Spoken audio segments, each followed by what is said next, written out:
Assalamualaikum warahmatullahi wabarakatuh. Apa khabar anak-anak? Alhamdulillah, hari ini kita akan menyambung lagi subjek Al-Quran kita untuk surah Al-Ma'idah ayat 38 hingga 40. Jadi sebelum kita menyambung, mari kita sama-sama membaca doa belajar. Bismillahirrahmanirrahim. Allahumma aftah alaina hikmataka wanshur alaina min khazaini rahmatika ya arhamar rahimin. Amin. Baik, okey, hari ini anak-anak kita akan melihat hukum tajwid terlebih dahulu. Kita akan mempelajari hukum tajwid terlebih dahulu bagi surah Al-Ma'idah daripada ayat 32 hingga 41. Jadi anak-anak boleh buka muka surat 224. Muka surat 224. Jadi di sini mari kita tengok dahulu hukum tajwid. Baik, sekarang kita baca kalimah ini. Nakalam mina. Nakalam mina. Jadi di sini kita nampak ada tanwin bertemu dengan mim. Tanwin bertemu dengan mim. Jadi kita masukkan tanwin ke dalam huruf mim. Maka dia akan berbunyi nakalam mina. Nampak? Jadi hukum ini dipanggil idgham ma'al ghunnah. Idgham ma'al ghunnah. Yang mana kita baca kita masukkan tu sebenarnya dua harakat.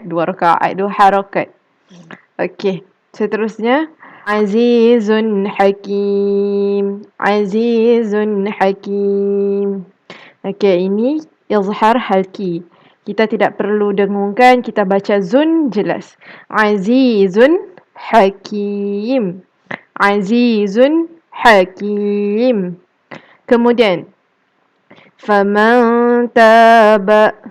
Faman taba. Kita dengungkan bunyi nun. Kita ikfa'kan dia kerana dia bertemu dengan huruf ta. Yang mana ta merupakan ikfa' hakiki. Jadi kita dengungkan. Faman taba. Kita sembunyikan huruf nun tu. Kemudian min ba'di. Min ba'di. Yang ini nampak ada mim kecil di situ. Bertemu dengan ba. Nun mati bertemu dengan ba. Maka hukumnya iqlab. Yang mana kita tidak merapatkan bibir. Kita baca min ba. Dia macam seakan-akan nun mahu masuk kepada bunyi ba. Tapi bibir tidak dirapatkan. Kalau kita rapatkan dia jadi mim ba. Tidak, kita akan baca mim ba. Begitu. Seterusnya Ghafurur Rahim. Ghafurur Rahim. Kita masukkan tanwin ke dalam bunyi ra. Sebab tanwin bertemu dengan salah satu huruf idgham bila ghunnah. Jadi kita masukkan tanwin ke dalam bunyi ra. Ghafurur Rahim. Ghafurur Rahim. Kemudian man yasha'. Man yasha'. Yang ini kita panggil idgham ma'al ghunnah. Kita masukkan bunyi nun mati ke dalam ya.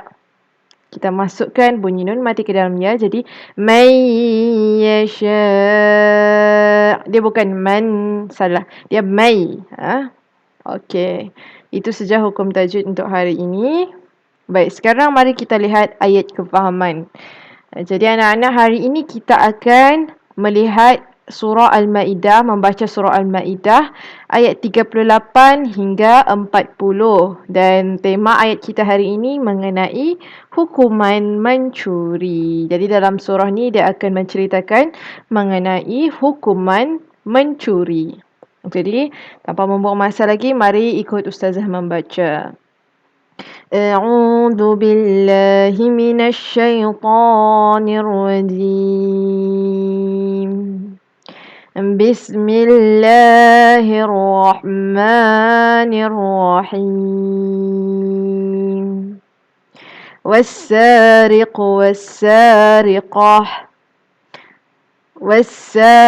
والسارقة فاقطعوا أيديهما جزاء بما كسبا نكالا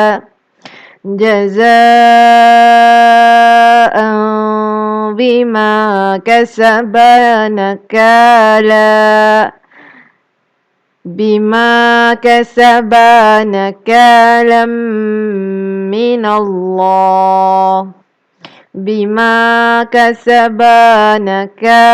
من الله والله عزيز حكيم.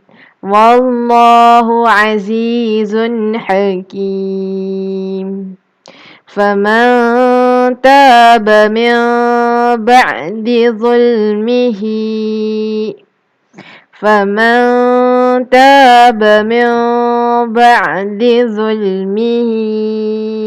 وأصلح فإن الله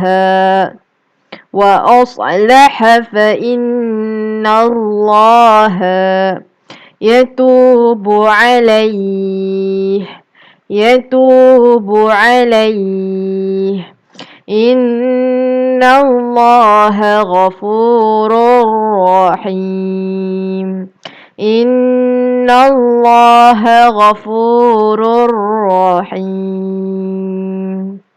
ألم تعلم أن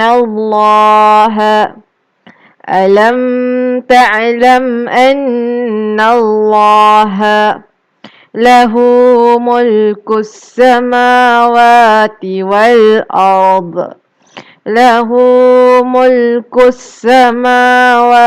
والأرض يعذب من يشاء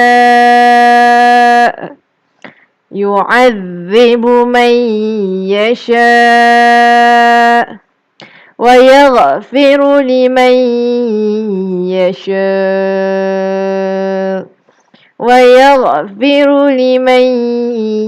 يشاء والله على كل شيء قدير.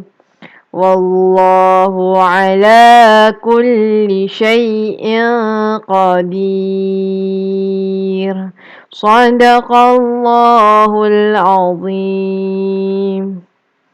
Okey, alhamdulillah. Kita sudah pun selesai membaca surah Al-Maidah ayat 38 hingga 40. Jadi, mari kita lihat apakah kandungan surah ini anak-anak. Apa intisarinya. Jadi, Allah Subhanahu wa taala berfirman dalam surah Al-Maidah, "Was-sariqu was-sariqah." Yang bermaksud adapun laki-laki maupun perempuan yang mencuri, maksudnya adapun lelaki yang mencuri ataupun perempuan yang mencuri, faqta'u aydiyahuma, maka potonglah tangan kedua-dua mereka, jazaan bima kasaba nakalam minallah, iaitu sebagai balasan jazaan atas apa yang mereka lakukan, iaitu sebagai seksaan daripada Allah. Maka siapa yang mencuri, Allah Subhanahu Wa Taala kata sama ada lelaki ataupun perempuan, maka Allah kata potong tangan mereka atas balasan apa yang mereka lakukan. Wallahu azizun hakim. Dan sesungguhnya Allah Maha Perkasa lagi Maha Bijaksana. Hakim bijaksana, aziz perkasa. فَمَنْ تَابَ مِنْ بَعْدِ ظُلْمِهِ, Dan sesiapa di antara mereka yang bertaubat selepas mereka melakukan kezaliman wa aslaha dan memperbaiki diri mereka, fa innallaha, sesungguhnya Allah Subhanahu wa taala Maha menerima taubat, yatubu alaih, Maha menerima taubat ke atasnya. Innallaha ghafurur rahim. Sesungguhnya Allah Subhanahu wa taala Maha Pengampun lagi Maha Penyayang. Jadi kalau orang-orang yang mencuri tadi tu, kalau diorang bertaubat daripada membuat kezaliman, daripada mencuri, lepas tu diorang cuba memperbaiki diri diorang, Allah Subhanahu wa taala akan ampunkan mereka. Allah SWT akan menerima taubat mereka. Sebab Allah ni Maha Pengampun. Allah Maha Penyayang. Alam ta'lam. Allah kata, adakah kamu tidak mengetahui annallaha, sesungguhnya Allah Subhanahu Wa Taala lahu mulkus. Baginya lah semua. Allah Subhanahu Wa Taala ni Maha memiliki apa yang ada di langit wal ard, dan apa yang ada di bumi. Yu'adzibu man yasha, Allah akan mengazab sesiapa yang Allah kehendaki, dan wa yaghfiru liman yasha, dan Allah akan mengampunkan bagi siapa yang dikehendakinya. Wallahu ala kulli syai'in qadir. Sesungguhnya Allah Maha Kuasa atas segala sesuatu. Itulah dia anak-anak, Allah kata, kamu tak tahukah yang Allah ni memiliki langit, memiliki bumi. Allah akan azab siapa yang dia mahu, Allah akan ampunkan siapa dia mahu. Jadi Allah ni memiliki segala-galanya. Allah berkemampuan atas semua benda di dalam dunia ni. Jadi kalau kamu pernah mencuri, kamu pernah buat salah, kamu bertaubat, Allah akan terima taubat kamu. Sebab Allah ni Maha Pengampun. Itulah dia anak-anak. Jadi mari kita lihat beberapa erti kalimah. Wassariq. Wassariq. Wassariq tadi maksudnya lelaki yang mencuri. Faqta'u. Faqta'u bermaksud maka potonglah. Aydiyahuma, kedua tangan. Aydiyahuma, kedua tangan. Azizun, mulia ataupun perkasa. Hakimun, bijaksana. Rahimun, penyayang. Ini semua sifat-sifat Allah. Dalam ayat ni juga mengandungi kekuasaan Allah lah, kan? Okey, jadi itulah dia anak-anak. Mari kita lihat intisari ayat.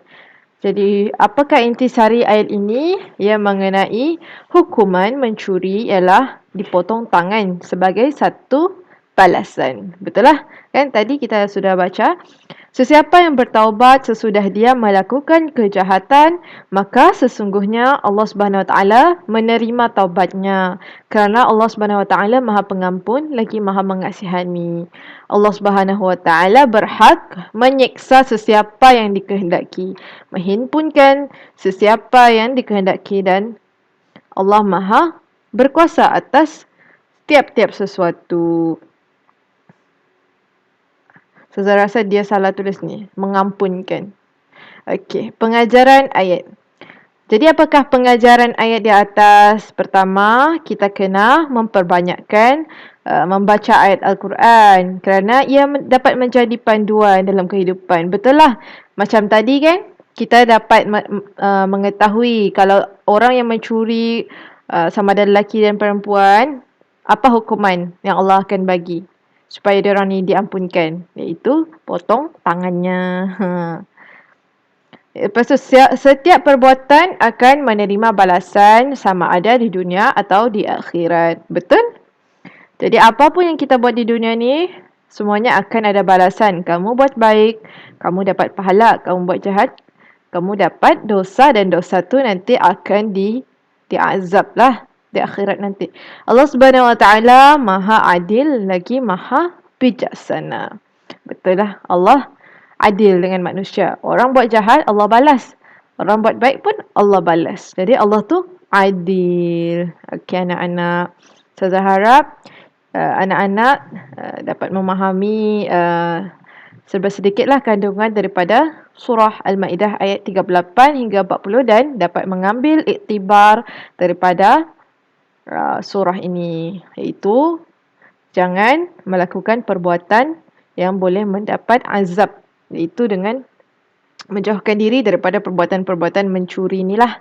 Okey anak-anak, itu saja untuk hari ini. InsyaAllah kita bertemu lagi pada kelas yang seterusnya.